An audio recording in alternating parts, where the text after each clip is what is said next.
High, আমি সঞ্জু। আর আরও একটা নিত্যদিনের ব্লগে তোমাদের সুস্বাগতম। আর আজকে আমি একদম সকালবেলা স্নান দান করে ভগবান শিবের মাথায় জল অর্পণ করে বেরিয়ে পড়েছি কাজের উদ্দেশ্যে। তোমরা তো জানো আজকে হচ্ছে শ্রাবণ মাসের প্রথম সোমবার। আর প্রথম সোমবারে সবাই আমাদের এখানে বহরমপুরে পাতালেশ্বর মন্দির আছে, ব্যাসপুরের মন্দির আছে, আরও বিভিন্ন ধরনের মন্দির আছে। তো সেখানে প্রচুর ভক্তরা জল ঢালতে আসে বাবার মাথায়। তো সব জায়গা থেকেই যেমন জল ঢালতে আসে, তো আমার তো যাওয়া হয়নি কারণ আমার কাজ আছে। তো সেই কারণের জন্য আমার যাওয়া হয়নি, কিন্তু আমি বাড়িতে আমার ভোলা মহেশ্বরের মাথায় আমি জল ঢেলেছি। তো জল ঢেলে আমি কাজের উদ্দেশ্যে রওনা দিচ্ছি নিত্যদিনের মতন।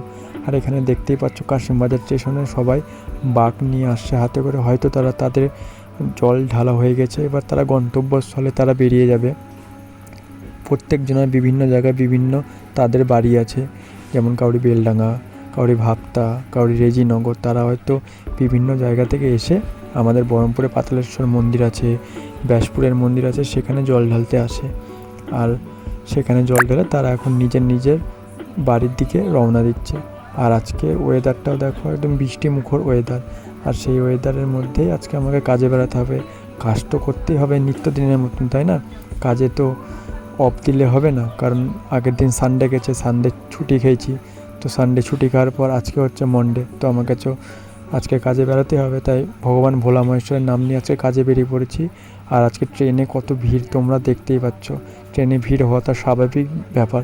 এখন এই গোটা মাস জুড়েই ভিড় হবে সোমবার করে, কারণ আমাদের ভোলা মহেশ্বরের মাথায় যারা জল ঢালতে যায় তারা হয়তো তারা বাড়ি ফিরবে। তো সেই কারণের জন্য এখন এই শ্রাবণ মাসে ভিড় হবেই। আর আমি তারকেশ্বর যেতে পারিনি, আমার ইচ্ছা ছিল খুব যাওয়ার, কিন্তু আমি যেতে পারিনি।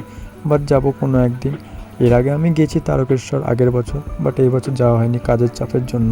তো ঠিক আছে, কোনো ব্যাপার নয়, কাজটা তো আগে করতে হবে, সবাই জানে। আর বেলডাঙ্গা এখন চলে এসছে আমি, আজকে কাজ হচ্ছে বেলডাঙ্গাতে। কিন্তু দেখো বেলডাঙ্গায় কি ওয়েদার, একদম বৃষ্টি, ঝমঝম করে বৃষ্টি পড়ছে। হয়তো সাউন্ডটা আমি তোমাদেরকে মিউট করে দিচ্ছি, তাই আমি নিজের ভয়েস ওভার দিচ্ছি বলে সাউন্ডটা শোনাচ্ছে না, কিন্তু বিশাল ভয়ঙ্কর বৃষ্টি হচ্ছে এখানে। একদম বিশাল বৃষ্টিতে ছাতা নিয়ে আমি একদম ফ্লাইওভারের উপর দিয়ে এখন ওইখানে যাব। দেন আমি আজকে কাজ করব হচ্ছে বেলডাঙ্গাতেই। জানি না কত কি অর্ডার নিতে পারবো না পারবো, বাট আজকে ওয়েদারটাই ঠিক মতন কাজ করতে পারবো কিনা সেটা হচ্ছে একটা ব্যাপার। কারণ এই বৃষ্টি ওয়েদারে সমস্ত জায়গায় যেতে হবে, তো সেখানে এবার তার মধ্যেও দোকান পাচার খোলা থাকবে কি না সেটা হলো ব্যাপার। তো জানি না কি হবে না হবে, যাই তো, যতই বৃষ্টি হোক ঝড় হোক আমাদেরকে তো কাজে বেরোতেই হবে, কাজটাই আমাদের সব। তো সেই কারণে আমার কাজে বেরিয়ে পড়েছে। আর কাজ এখন মোটামুটি আমার শেষের দিকে বললেই চলে। আর এখন বেলডাঙ্গায় এই রাস্তা, থানার সামনের রাস্তাটা দেখো কি অবস্থা, জল জমেছে। তো আমার মোটামুটি এখন কাজ কমপ্লিট হয়ে গেছে বললেই চলে। তো দেন আমি এখন এখান থেকে ট্রেন ধরে আবার বহরমপুর উদ্দেশ্যে রওনা দেবো। আর তোমরা সবাই ভালো থেকো, সুস্থ থেকো।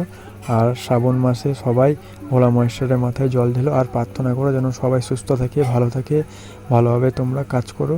কাজের সাথে সাথে সব কিছুই করতে হবে লাইফে। তো সবাই সুস্থ থেকো, ভালো থেকো। আবার একটা নেক্সট ব্লগে তোমাদের জন্য সুস্বাগতম। টাটা।